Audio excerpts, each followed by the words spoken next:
Dromio is laid up, safe at the centaur, and the heedful slave is wandered forth in care to seek me out.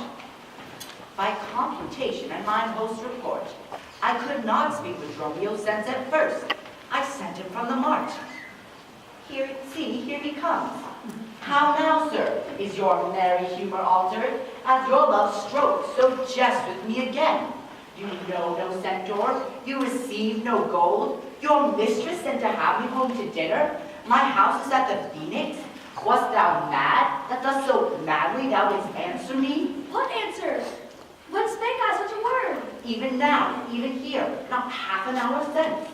Villain, thou didst deny the gold's receipt, and told me of a mistress and a dinner, for which I hope thou felt I was displeased. I was glad to see you in this merry vein. What means this jest? I pray you, master, tell me. Yea, wilt thou flout me thus into my face? Think'st thou I jest? Oh, sir, for heaven's sake, now your jest is earnest. Upon what bargain do you give it me?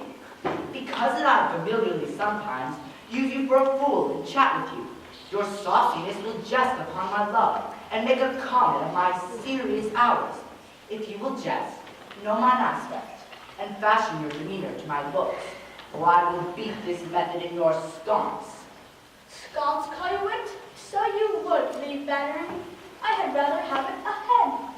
And you use these blows long, I must get a sconce in my head, and ensconce it too, or else I shall sink my wit in my shoulders. But I pray, sir, why am I beaten? Dost thou not know? Shall I tell you why? Aye, sir, and wherefore? For they say every why hath a wherefore. Why, first, for flouting me, and then wherefore, for urging it a second time to me.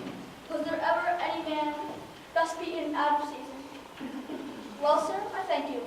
Thank me, sir. For what? Marry, sir, for this something that you gave me for nothing. I'll make amends next to give you nothing for something.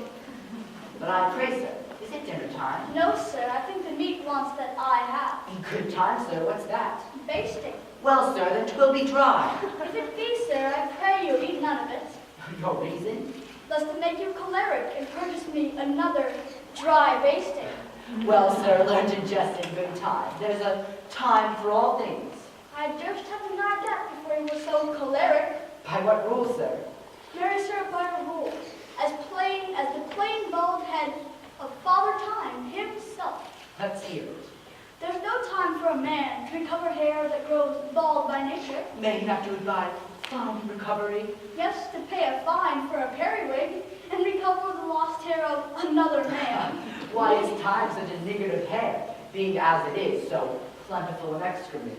Because it is a blessing that he bestows on beasts, and what he has scanted men in hair, he has given them in wit. Why, there's many a man who hath more hair than wit. Not a man of those, but he hath the wit to lose his hair. Thou didst conclude hairy men, plain dealers without wit. Plainer the dealer the sooner lost, yet he loseth it in a kind of jollity. For what reason? For two, and sound ones too. Nay, not sound, I pray you. Sure ones then, Nay, not sure, a thing falsing. certain ones then. Name them. The one that he saves the money that he spends in trimming. The other that at dinner they should not drop in his porridge. You would have all his time prove there is no time for all things. Marion did, sir, namely, no time to recover hair lost by nature. But your reason was not substantial. Why there is no time to recover? Thus I mend it. Time himself is bald, and therefore to the world's end will have bald followers. I knew 'twould be a bold conclusion. But soft, who walks us yonder? Aye, Antipholus, look strange and frown. Some other mistress hath thy sweet aspects. I am not Adriana, nor thy wife.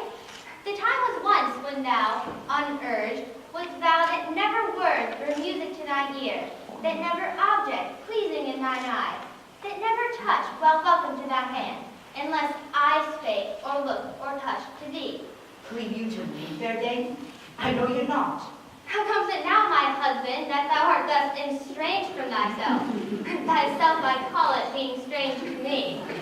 Ah, Dromio, don't tear away thy masking from me.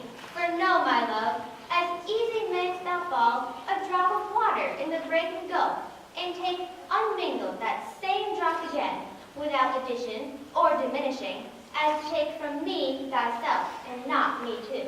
Fair dame, in Ephesus I am but 2 hours old, as stranger to your talents, to your talk, who every word by all my wit do scan, want with no one word to understand.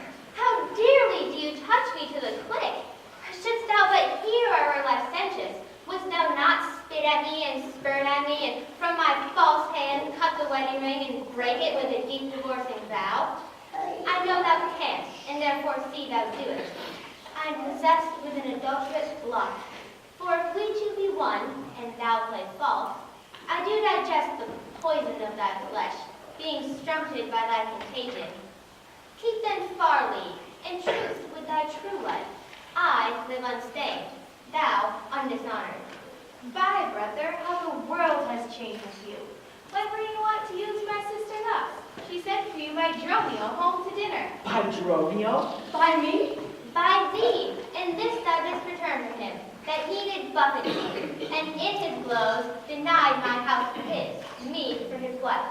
Did you converse, sir, with this gentleman? What is the course and drift of your compact? I, sir? I never saw her till this time. Villain, thou liest, for even her very words thou delivered to me upon the march. I never spake with her in all my life. How can she thus call us by our names, unless it be by inspiration? How ill agrees it with your gravity to counterfeit thus grossly with your slave? Come, I will fasten on this weave of thine. Thou art an elm, my husband, I a vine, whose weakness, married to thy stronger state, makes me with thy strength to communicate. She speaks to me. She moves me for a theme. What? Was I married to her in my dreams? Or sleep I now, and think I hear all this? What error drives our eyes and ears amiss? Until I know the sure uncertainty, I'll entertain the awkward fallacy. Dromio, go bid the servants spread for dinner. Oh, for my beads! I crossed it for a sinner. This is the fairylands, oh spite of spites. We talk with goblins, owls, and sprites. If we obey them not, this will ensue. They'll suck our breath or pinch us black and blue. Why pratest thou to thyself that answerest not? Dromio, thou drone, thou snail, thou slug, thou sot. I'm transformed, master, am I not? I think thou art in mind, and so am I. Maybe both in mind and in my shape. Thou hast that own form. No, I'm an ape. If thou art changed too oft, 'tis to an ass. 'Tis true. She rides me, and I long for grass. 'Tis so, I am an ass, else it could never be, but I should know her as well as she knows me. Come, come, no longer will I be a fool whilst man and master laugh my woes to scorn. Come, sir, to dinner. Dromio, keep the gate. Husband, I'll dine above with you today. Sirrah, if any ask you for your master, say he dines forth, and let no creature enter. Come, sister, Dromio, play the quarter well. Am I in earth, in heaven, or in hell? Sleeping or waking, mad or well advised? Known unto these, and to myself, disguised.